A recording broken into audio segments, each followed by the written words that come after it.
আসসালামু আলাইকুম এভরিওয়ান।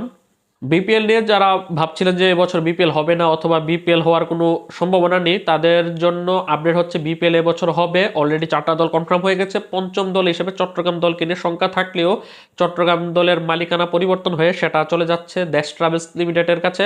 আর যদি তাদের সাথে যদি শেষ পর্যন্ত কোনো বনিবনা না হয়, সেক্ষেত্রে সেটা দলটা বিসিবি নিজেরা পরিচালনা করবে। সেক্ষেত্রে বিপিএল 5 দল নিয়েই হবে এবং 5 দলের বিপিএল এর নিলামে হবে, অনুষ্ঠিত হবে আগামী 30 নভেম্বর। যদি সেই দিনও না হয় সেক্ষেত্রেও তারপরে বিপিএল এবছর হবে, বন্ধ হচ্ছে না। সেটার পেছনে আরও একটা সিলমোহর দিয়ে দিল বিপিএল এর সবচেয়ে পুরনো দল রংপুর রাইডার্স। আজকেই আমি যখন ভিডিওটা শ্যুট করছি এর 3 ঘন্টা আগে ফেসবুকে রংপুর রাইডার্স তারা অফিসিয়ালি তারা একটা পোস্ট দিয়ে জানিয়েছে যে তাদের যে দেশীয় 2 ডিরেক্ট সাইনিং রয়েছে তাদের নাম তারা প্রকাশ করেছে।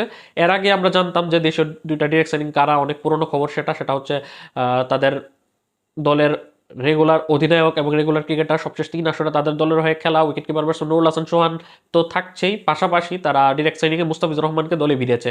এই দুইটাই পুরনো খবর। তারপরে এই দুইটাকে তারা অফিসিয়ালি কনফার্ম করে দিয়েছে আজকে ফেসবুক পোস্টের মাধ্যমে। তার মানে রংপুর রাইডার্স পোস্ট দিয়ে দিয়েছে, মানে হচ্ছে বিপিএল এবছর হচ্ছেই। কারণ রংপুর রাইডার্সকে নিয়েও কিন্তু একটা সংখ্যা ছিল যে তারা 4-5 দলের বিপিএল হলে থাকবে কিনা। তবে রংপুর রাইডার্সের এই পোস্টটি প্রমাণ করে যে বিপিএল হবে, তারাও থাকছে এবং তারা ডিরেক্ট সাইনিং প্রকাশ করেছে।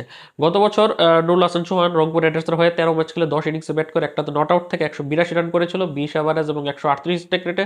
অন্যদিকে মুস্তাফিজুর রহমান গত বছর খেলেছিল ঢাকা ক্যাপিটালসের জার্সিতে। সেখানে সে 12 ম্যাচ খেলে 13টা উইকেট শিকার করেছিল, 7.35 ইকোনমি রেটে। বেস্ট বোলিং ফিগার ছিল তার 16 রান দিয়ে 3 উইকেট। এবছর খেলবে রংপুর রাইডার্সের জার্সিতে। রংপুর রাইডার্সের 2 দেশীয় ডিরেক্ট সাইনিং মুস্তাফিজুর রহমান এবং নুরুল হাসান সোহান পুরনো খবর, কিন্তু আজকে অফিসিয়ালি তারা সেটা অফিসিয়াল ঘোষণা দিয়ে দিয়েছে রংপুর রাইডার্সের অফিসিয়াল ফেসবুক পেজ থেকে। অন্যদিকে চট্টগ্রাম রয়্যালসের মালিকানাটা ট্রায়াঙ্গল সার্ভিসেস লিমিটেডের কাছে থাকছে না, সেটা তাদের কাছ থেকে সরে সেটা দেশ ট্রাভেলসের কাছে চলে যাচ্ছে। যারা আবেদন করেছিল শুরুতে, যে 11টা প্রতিষ্ঠান আবেদন করেছিল বিপিএল দল নিতে, এর মধ্যে দেশ ট্রাভেলস রাজশাহীর মালিকানা চেয়েছিল, রাজশাহী কিংস, কিন্তু তাদেরকে রাজশাহীর মালিকানা দেওয়া হয়নি, কারণ রাজশাহীর মালিকানা নাবিল গ্রুপকে দেওয়া হয়েছিল। এখন যেহেতু তারা ব্যাকআপ হিসেবে ছিল এবং চট্টগ্রাম রয়্যালসের মালিকানা যারা পাচ্ছিল বা পেয়েছিল ট্রায়াঙ্গল সার্ভিস লিমিটেড, তাদেরকে বাতিল করা হয়েছে, যার কারণে তাদের জায়গাতে এখন দেশ ট্রাভেলস ইন হচ্ছে। তবে দেশ ট্রাভেলসকে নিয়েও যদি কোনো শেষ পর্যন্ত কোনো সমস্যা দেখা দেয়, সেক্ষেত্রে বিসিবি টেক ওভার করবে চট্টগ্রামের ফ্রাঞ্চাইজিটাকে। তবে দলের নাম পরিবর্তন হতেও পারে, নাও হতে পারে, তবে দলের নাম পরিবর্তন হওয়ার সম্ভাবনাই বেশি। তো এই ছিল সবশেষ আপডেট। আল্লাহ হাফেজ।